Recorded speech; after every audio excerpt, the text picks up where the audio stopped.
السلام علیکم۔ Journey of novels کے پلیٹ فارم پہ آپ کو خوش آمدید کہتا ہوں۔ آج ہم باغ سے باغ تک ناول کی تیسری قسط پڑھیں گے۔ بنا وقت ضائع کیے شروع کرتے ہیں آج کی قسط۔ اگلے روز آنیہ اور نہار کور جلندھر سے بذریعہ بس راجوری جا رہی تھیں۔ انہیں ہماچل پردیش کے اندر سے ہوتے ہوئے ایک بس بدل کر راجوری پہنچنا تھا۔ دونوں کے پاس ایک چھوٹا ٹرالی اٹیچی کیس تھا جو بس کے سامان کے خانے میں رکھا تھا۔ مارچ کی وہ پربہار صبح بڑی چمکیلی اور سہانی تھی۔ ہماچل پردیش کے خوبصورت پہاڑی نظاروں نے آنیہ کو کچھ دیر کے لیے اپنے اندر جذب کر لیا۔ کھڑکی سے باہر دیکھتے ہوئے وہ جیسے کہیں کھو سی گئی تھی۔ پتہ نہیں کیوں اس کی چھٹی اس کہہ رہی تھی کہ اس کی زندگی میں کچھ نیا ہونے والا ہے، نیا اور انوکھا۔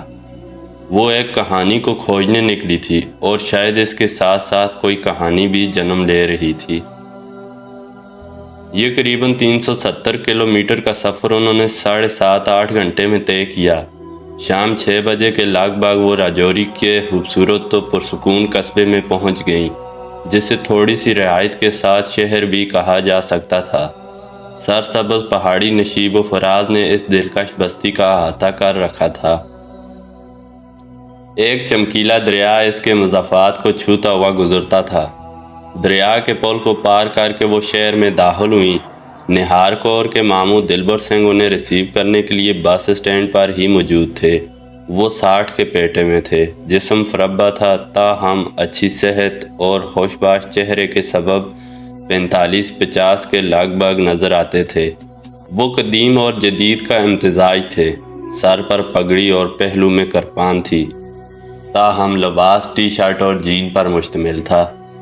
حسب توقع انہوں نے تپاک سے دونوں لڑکیوں کا استقبال کیا۔ جی آیا نو، ست بسم اللہ، میری پتریاں آئی ہیں۔ انہوں نے باری باری دونوں کے سر پر ہاتھ پھیرا اور نہار کو گلے سے بھی لگایا۔ ایک درمیانی عمر کا ملازم جو شکل سے مسلمان نظر آتا تھا، ہاتھ باندھے خاموش کھڑا تھا۔ دلبر صاحب نے اسے مخاطب کیا، چلو اے ہیرو، ٹک ٹک کیا دیکھ رہا ہے، دیرانیوں کا سامان پکڑ۔ ہیرو آگے بڑھا مگر دونوں نے منع کر دیا اور خود ہی ٹرالی اٹیچی کیس کھینچتی ہوئی ماموں دلبر سنگھ کے ساتھ آگے بڑھنے لگیں۔ دلبر صاحب نان اسٹاپ باتیں کرتے تھے اور بڑی اچھی باتیں کرتے تھے۔ گھر تک پیدل پہنچنے میں انہیں 10 منٹ سے کم ہی لگے، مگر اس دوران میں انہوں نے 2-3 گھنٹوں کی باتیں کر لیں۔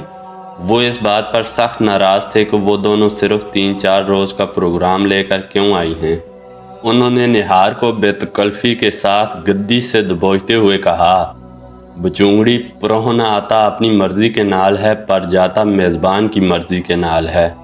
میں تمہیں اتنی جلدی نہیں جانے دوں گا۔ نہار نے کہا، ماما جی، آنیہ کی ماں بڑی سخت ہیں، وہ 3 روز سے زیادہ کی اجازت نہیں دیں گی۔ وہ چھاتی پر ہاتھ مار کر بولے، میں اس کی ماں سے زیادہ سخت ہوں، اور جو پیار والی سختی ہوتی ہے نا، یہ بڑوں بڑوں کو رام کر دیتی ہے۔ میں بہن جی سے فون پر بات کروں گا۔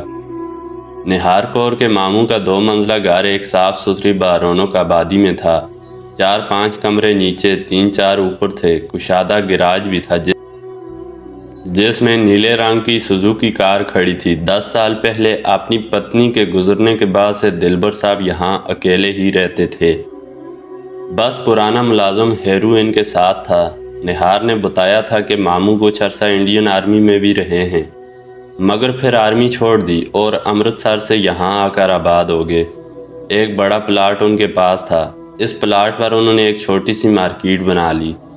اس مارکیٹ کے کرائے سے ان کی گزر بسر بے آسانی ہو رہی تھی۔ ڈنر زبردست تھا اور چائنیز تھا۔ نہار نے ذرا حیران ہو کر کہا، ماما جی، یہ کیا، آپ نے چائنیز منگوا لیا؟ آپ تو دیسی کے دیوانے ہیں، کڑھائی گوشت، چامپیں، باجی پلاؤ وغیرہ۔ دیرانی، آج کل ذرا ڈائٹنگ کر رہا ہوں۔ چائنیز کے 2 فائدے ہیں، تم خوش ہو کر کھاؤ گی تو میں کم کھاؤں گا۔ بہرحال عملاً ایسا نہیں ہوا۔ کم کھاتے کھاتے بھی دلبر ماموں کافی کچھ سمیٹ گئے۔ آنیہ سوچنے لگی، اگر یہ ڈائٹنگ پر نہ ہوتے تو کیا ہوتا؟ کھانے کے بعد گفتگو کا دور ہوا۔ دلبر ماموں نے ہیرو سے کہا، یار تم کیا پھٹے پرانے جھنڈے کی طرح کھڑے لہرا رہے ہو؟ ہم باپ بیٹیوں کو ذرا گل بات کرنے دو۔ وہ مسکراتا ہوا رخصت ہو گیا۔ مالک اور ملازم ہونے کے باوجود دونوں میں ایک طرح کی بے تکلفی تھی۔ اجنبی کی بات یہ بھی تھی کہ ہیرو مسلمان تھا۔ دلبر ماموں نے کہا، اب ذرا کھول کر بتاؤ کہ دی رانیاں صرف سیر سپاٹے کے لیے آئی ہیں یا پھر کوئی مشن وغیرہ بھی ہے؟ نہار نے مسکرا کر کہا، بس ماما جی، چھوٹا سا مشن بھی ہے۔ کسی منڈے کو قتل شتل تو نہیں کرنا؟ وہ شوخ لہجے میں بولے۔ نہار پھر زور سے ہنسی۔ آنیا نے بھی اس کا ساتھ دیا۔ نہیں ماما جی، قتل تو نہیں کرنا کسی کو، لیکن بہت عرصہ پہلے قتل ہونے والے کسی بے گناہ کی آل اولاد کا کھوج ضرور لگانا ہے۔ آخری الفاظ کہتے کہتے نہار سنجیدہ ہو گئی۔ کیا سچی مچی کوئی قتل ہوا ہے؟ نہار نے اثبات میں سر ہلایا۔ کب کی بات ہے؟ دلبر ماموں نے پوچھا۔ 100 سال پہلے کی، پورے 100 سال۔ نہار نے 2019 کے کیلنڈر کی طرف دیکھتے ہوئے کہا۔ میں سمجھا نہیں پتری۔ آنیا نے طویل سانس لی اور گفتگو میں حصہ لیتے ہوئے کہا، ہم جلیانہ والا کی بات کر رہے ہیں انکل جی، جلیانہ والا اور امرتسر۔ دلبر ماموں کے چہرے پر سایہ سا لہرا گیا۔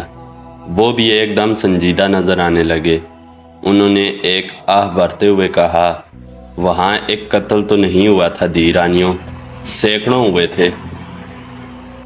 اور دیکھو ہوئے بھی کس موقع پر تھے، بیساکھی کے موقع پر۔ میری ماتا کہا کرتی تھی، تمہارے ایک دور کے رشتہ دار بھی جلیانہ والا میں شہید ہوئے تھے۔ گھر سے بیساکھی منانے نکلے اور لاش بن کر آگے۔ جلیانہ والا کا ذکر شروع ہوا تو طویل ہوتا چلا گیا۔ نہار کور اور آنیا نے دلبر ماموں کو اپنے یہاں آنے کا مقصد بتایا۔ وہ تصویر بھی دکھائی جس کا عنوان شیر بچہ تھا، اور جس کے مستقبل کا سراغ لگاتے لگاتے وہ دونوں یہاں آ پہنچی تھیں۔ آخر میں نہار نے کہا، ماما جی، تیمور حیدر ایک کوہ پیما تھے۔ وہ 2003 میں ایک جاپانی کی جان بچاتے ہوئے مارے گئے تھے۔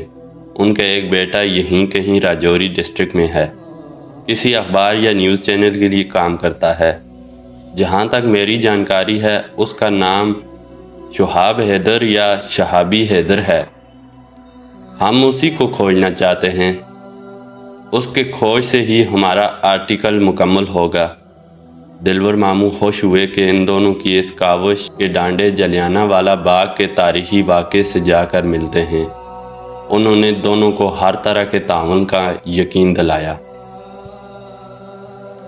دوسرے روز دلبر ماموں کو ایک تاریخ پر جانا تھا۔ انہوں نے اپنی نیلی سوزوکی گاڑی نہار کور اور آنیا کے حوالے کر دی۔ اس کے علاوہ ملازم ہیرو کو بھی ان کے ساتھ کر دیا۔ وہ تینوں سب سے پہلے ایئرپورٹ کے قریب ایک لوکل ہندی اخبار کے دفتر پہنچے اور اپنے مطلوب کے بارے میں جاننے کی کوشش کی۔ کچھ خاص پتہ نہیں چلا۔ اس کے بعد انہوں نے گاڑی کا رخ ایک بڑے چینل کے زونل آفس کی طرف کر دیا۔ یہاں تھوڑی سی پیش رفت ہوئی۔ انہیں پتہ چلا کہ مطلوبہ نوجوان کا اصل نام شہباز حیدر ہے، تاہم اسے صحافتی حلقوں میں شہابی حیدر کے نام سے جانا جاتا ہے۔ شہابی حیدر نے کچھ عرصے تک اس چینل میں بھی کام کیا تھا، لیکن اب چھوڑ چکا تھا۔ یہاں آنیا اور نہار نے شہابی حیدر کی ایک دو تصویریں بھی دیکھ لیں۔ آنیا اور نہار کو لگا کہ انہوں نے شیر بچے کے پوتے کے بارے میں جیسا سوچا تھا ویسا ہی پایا ہے۔ دراز قد، چوڑے شانے، روشن پیشانی، مردانگی اس کے پورے سراپا میں رچی بسی نظر آتی تھی۔ وہ کہیں آتش زدگی کے مقام پر مائک تھامے کھڑا تھا اور اس کی آنکھوں میں شعلوں کی سرخی منعکس ہو رہی تھی۔ اگلا روز بڑا کاریگر ثابت ہوا۔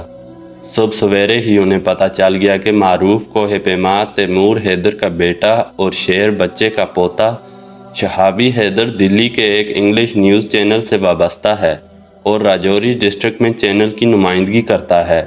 وہ آج کل یہاں سینئر فیلڈ رپورٹر کے طور پر بھی کام کر رہا تھا۔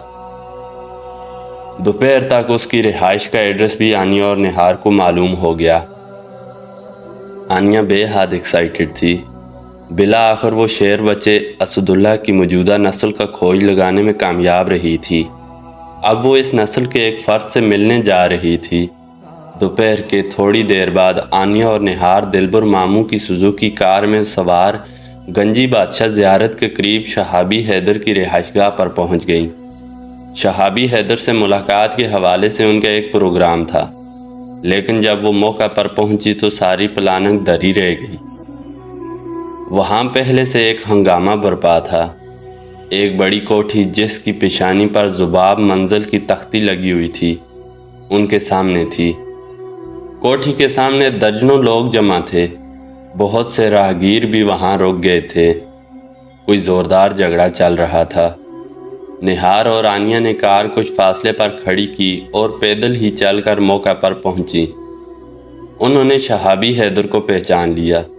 اس کا گریبان پھٹا ہوا تھا اور چہرہ لال ببوکا ہو رہا تھا۔ اس نے ایک ادھیڑ عمر مسکین صورت عورت کو کندھوں سے تھام رکھا تھا۔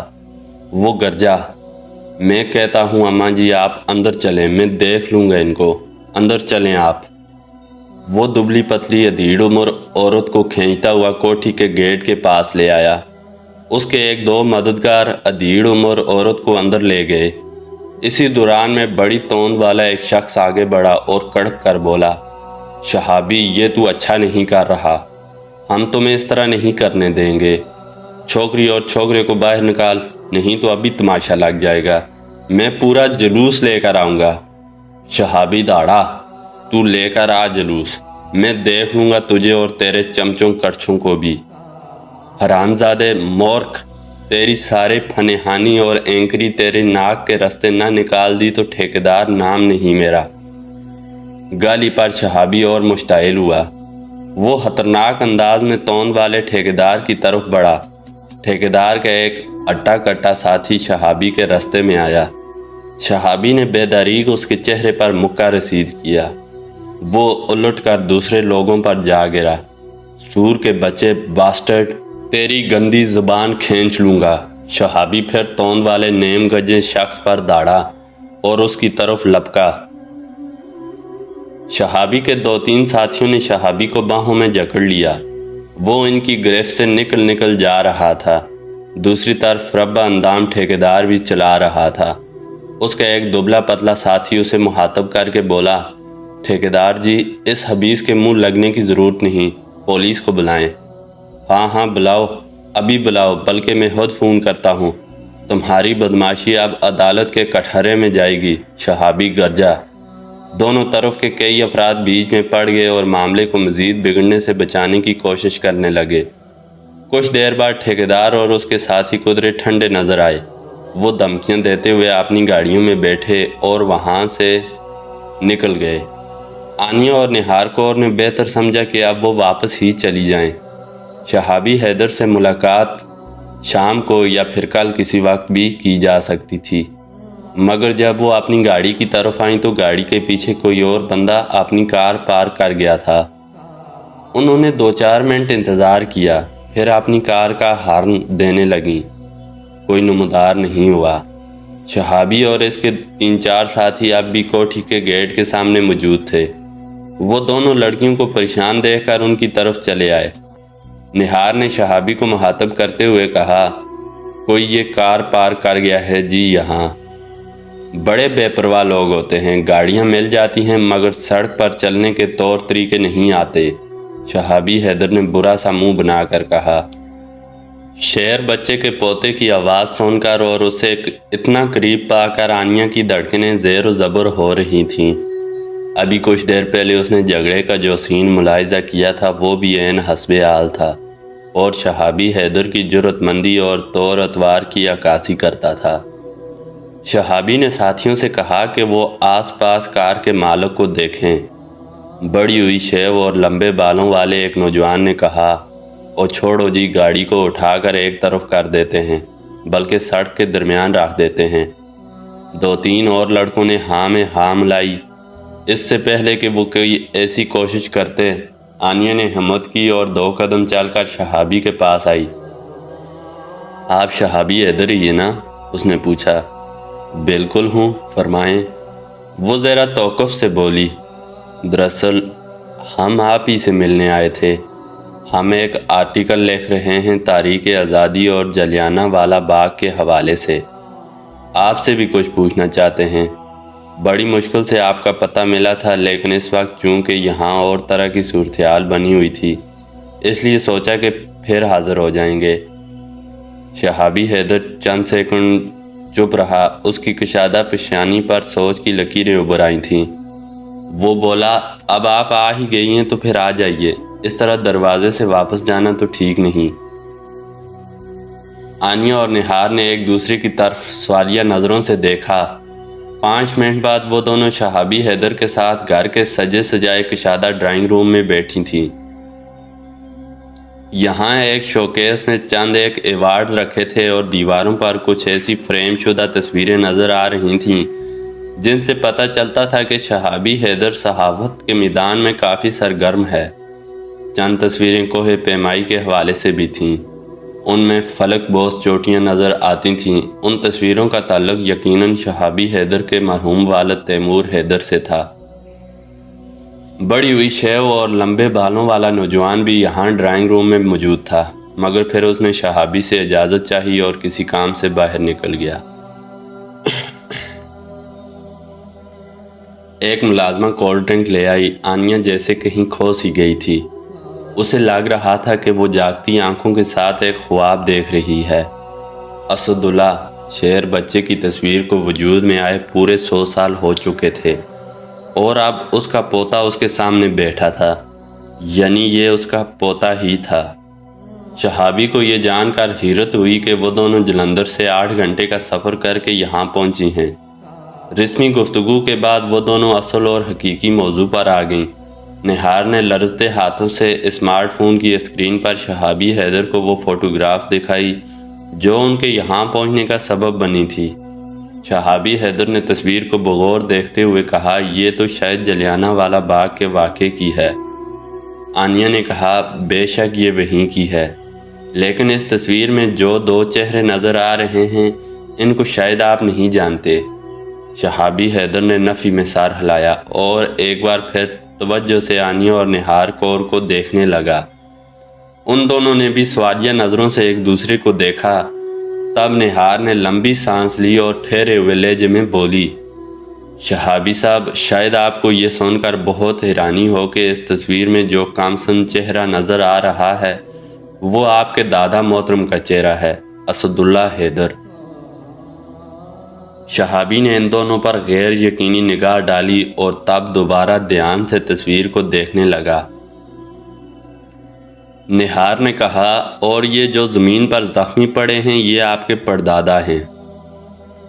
شہابی حیدر کے چہرے پر بے پناہ حیرت نظر آنے لگی۔ کچھ دیر بعد وہ لرزاں آواز میں بولا، آپ یہ کیسے کہہ سکتی ہیں کہ یہ ان دونوں کی تصویر ہی ہے؟ نہار کور نے کہا، آپ کو پتہ ہے نا کہ آپ کے پردادا جلیانہ والا میں زخمی ہوئے تھے، اور شاید یہ بھی پتہ ہوگا کہ آپ کے دادا اسد اللہ نے جو اس وقت 10 سال کے تھے برستی گولیوں میں انہیں بچانے کی کوشش کی تھی۔ وہ سب ٹھیک ہے، لیکن یہ تصویر مجھے یقین نہیں آ رہا۔ شہابی حیدر کو پوری طرح یقین کرنے اور سمجھنے میں 10-15 منٹ لگ گئے۔ تصویر کا پورا سیاق و سباق جاننے کے بعد وہ بھی بے حد جذباتی نظر آنے لگا۔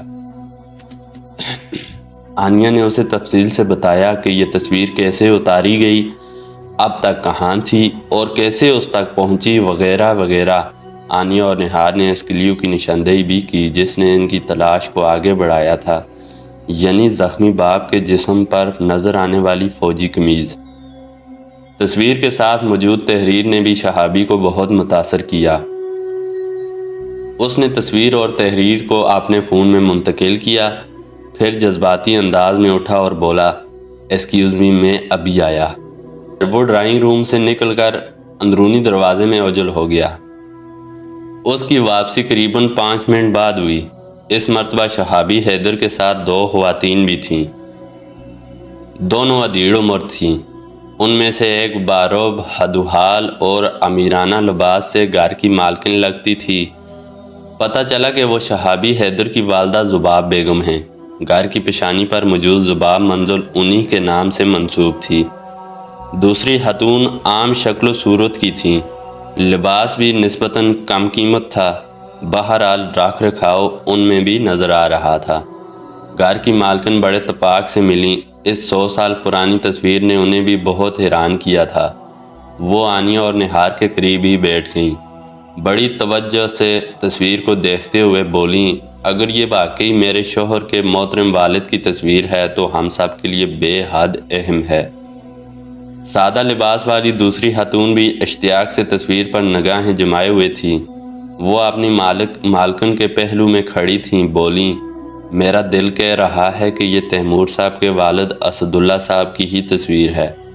آپ نے بھی تو ان کے لڑکپن کی تصویریں دیکھی ہوئی ہیں، یہ وہی ہیں۔ ذباب بیگم نے ٹھہرے لہجے میں کہا، یہ تو ایک بڑی دریافت ہوگی ہمارے لیے، کیوں شہابی؟ انہوں نے بیٹے کی طرف دیکھا۔ شہابی کی کشادہ پیشانی پر بالوں کی لٹیں تھیں اور وہ بھی جیسے کھو سا گیا تھا۔ امی، یہ تصویر کے نیچے والی تحریر بھی پڑھیں، وہ بولا۔ ماں بیٹا سر جوڑ کر فون کی اسکرین سے تحریر پڑھنے لگے۔ ان کے عقب میں کھڑی دوسری خاتون بھی موٹے شیشوں کی اینک کے پیچھے سے پڑھنے کی کوشش کر رہی تھی۔ مالکن کی طرح ان کی عمر بھی 60 کے لگ بھگ تھی۔ ان کو شہابی آیا حالا کہہ کر پکار رہا تھا۔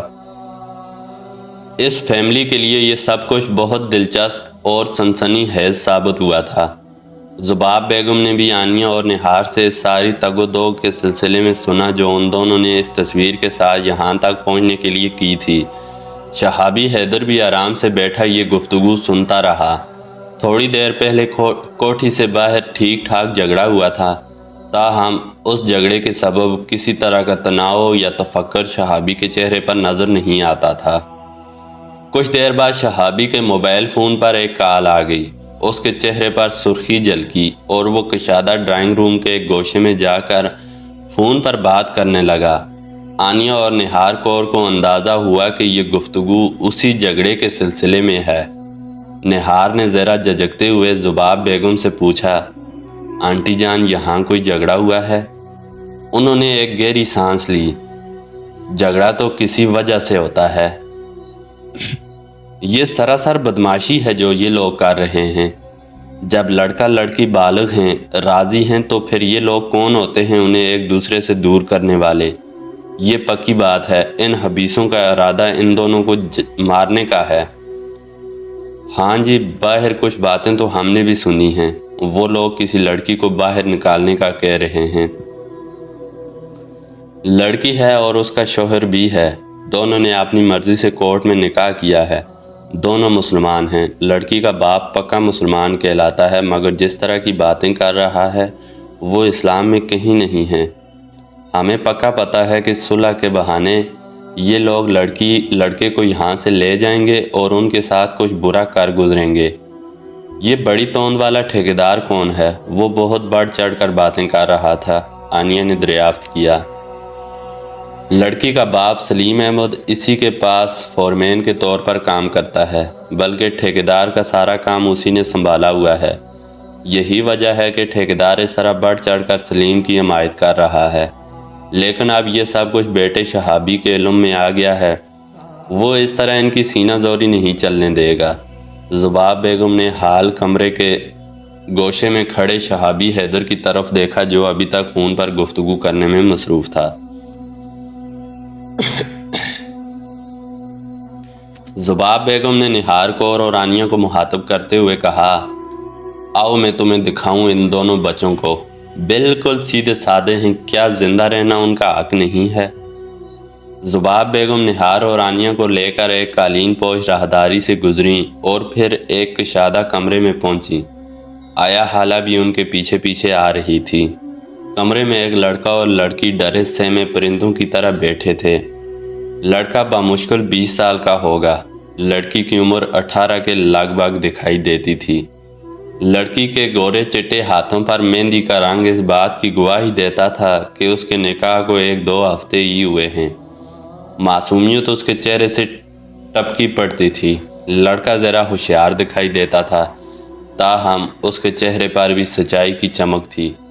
کمرے کے ایک گوشے میں وہی سوکھی سڑی غریب صورت عورت جائے نماز بچھائے سسک رہی تھی، جسے تھوڑی دیر پہلے آنیا اور نہار نے باہر جھگڑے کے دوران میں دیکھا تھا۔ معلوم ہوا کہ یہ لڑکے ظہیر کی بیوہ والدہ ہے اور دونوں بچوں کے انجام سے سہمی ہوئی ہے۔ زباب بیگم نے اسے گلے سے لگا کر تسلی دی اور کہا، فکر نہ کرو بہن، سب ٹھیک ہو جائے گا۔ دبلی پتلی عورت نے روتے ہوئے کہا، بیگم جی، شہابی بیٹے سے کہیں کہ ہمیں اپنی چار دیواری سے نہ نکالے، یہ لوگ چیر پھاڑ کھائیں گے ہم کو۔ زباب بیگم بولیں، کہا ہے نا وہ نہیں نکالے گا، اور اگر ضروری بھی ہوا تو اس سے زیادہ محفوظ جگہ پر رکھے گا تمہیں۔ وہ ابھی علاقے کے ڈی ایس پی سے بات کر رہا تھا، وہ اس کے جاننے والوں میں سے ہے۔ ویسے بھی کورٹ میرج کے پیپر تو تمہارے پاس ہیں، قانون تمہاری طرف ہے، ان لوگوں کی طرف نہیں۔ معصوم صورت لڑکی کا نام نادیہ اور لڑکے کا ظہیر تھا۔ زباب بیگم کو دیکھ کر نادیہ بھی سسکنا شروع ہو گئی تھی۔ زباب بیگم نے اس کے سر پر بھی ہاتھ پھیرا اور پھر آنیا اور نہار کے ساتھ واپس ڈرائنگ روم میں آ گئی۔ شہابی اب بڑے مطمئن انداز میں صوفے پر بیٹھا ایک میگزین کی ورق گردانی کر رہا تھا۔ اس نے والدہ کو بتایا کہ ڈی ایس پی اور مقامی ایم پی اے راجہ انوار سے اس کی بات ہو گئی ہے۔ جب تک یہ معاملہ پوری طرح سیٹل نہیں ہو جاتا، لڑکا، لڑکی اور لڑکے کی والدہ ایم پی اے راجہ انوار کی تحویل میں رہیں گے، اور پوری تسلی تشفی ہونے کے بعد ہی انہیں کہیں اور بھیجا جائے گا۔ زباب بیگم کے چہرے سے بھی اضطراب اور تناؤ کی کیفیت کم ہو گئی۔ گفتگو کا موضوع ایک بار پھر وہی نادر تصویر بن گئی۔ زباب بیگم نے اپنے مرحوم شوہر تیمور حیدر کا ذکر کرتے ہوئے کہا، وہ بھی اکثر جلیانہ والا باغ کا اور وہاں ہونے والے سنگین واقعات کا ذکر کیا کرتے تھے۔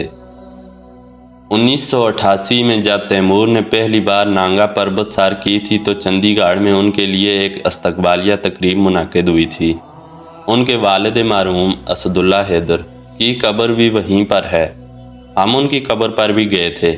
قبرستان میں ہی نیم کے ایک پیڑ کے نیچے بیٹھ کر تیمور نے جلیانہ والا باغ کا سارا واقعہ دہرایا تھا اور بتایا تھا کہ اس ہندوناک واقعے نے ہندوستان کی تحریک آزادی میں کس طرح نئی روح پھونکی تھی، اور اس قتل عام کے بعد کس طرح برصغیر میں جابر انگریزوں کے دن گنے گئے تھے۔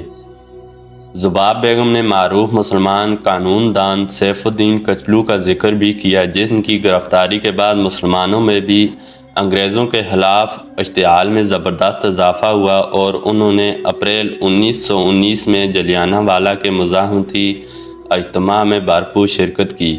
یہ گفتگو ختم ہوئی تو زباب بیگم نے محبت بھری نظروں سے آنیا اور نہار کور کی طرف دیکھا اور بیٹے شہابی حیدر سے مخاطب ہو کر بولیں، بھئی یہ اتنی دور سے چل کر ہمیں ملنے آئی ہیں، ان کو ذرا راجوری میں گھماؤ پھراؤ۔ شہابی نے میگزین ایک طرف رکھتے ہوئے کہا، تو کہاں جانا پسند کریں گی آپ؟ نہار ایک دم بول اٹھی، یہ دنیندر فورٹ کہاں ہے؟ اس کے بارے میں کافی سنا ہے۔ زیادہ دور نہیں، آپ کہتی ہیں تو کل چلیں گے۔ یہاں سے بمشکل 15 منٹ کی ڈرائیو ہوگی، آپ کے گھر سے 30-40 منٹ کی۔ موسم اچھا ہی ہے، صبح کے وقت بھی جا سکتے ہیں۔ وہیں بیٹھے بیٹھے اگلے روز فورٹ اور سائیں گنجی بادشاہ زیارت دیکھنے کا پروگرام بن گیا۔ زباب بیگم نے آنیا اور نہار سے وعدہ لیا کہ وہ کل ڈنر ان کے ساتھ کریں گی اور نہار اپنے ماما جی دلبر سنگھ کو بھی ضرور ساتھ لائے گی۔ جی تو دوستو، ہماری آج کی قسط یہاں پہ مکمل ہوتی ہے۔ مزید ہم اگلی قسط میں پڑھیں گے ناول۔ اگلی قسط میں ہم جانیں گے کہ آنیا اور نہار کور کی تلاش ختم ہو چکی ہے۔ جو ان کی تلاش تھی شیر بچے کے حوالے سے، اس کے خاندان کا کھوج لگانے کے حوالے سے، اگلی قسط میں یا اس سے اگلی قسط میں ہمیں اس بات کا پتہ چلے گا کہ شہابی حیدر ہی اس شیر بچے کا پوتا ہے یا کچھ اور کہانی میں دلچسپ موڑ آتا ہے، کیونکہ ابھی تو شروعات ہے۔ اگر ابھی سے آنیا کی تلاش ختم ہو جاتی ہے تو پوری کہانی پڑی ہے۔ یہ بات سوچنے کی ہے کہ اس کے بعد کہانی کیا دلچسپ موڑ لیتی ہے۔ ابھی تک تو اس کی تلاش ختم ہو چکی ہے، شیر بچے کے پوتے سے وہ مل گئی ہے، اب اگلی کیس میں جانتے ہیں کہ آگے کیا ہوتا ہے۔ تب تک کے لیے مجھے دیجیے اجازت۔ اللہ حافظ۔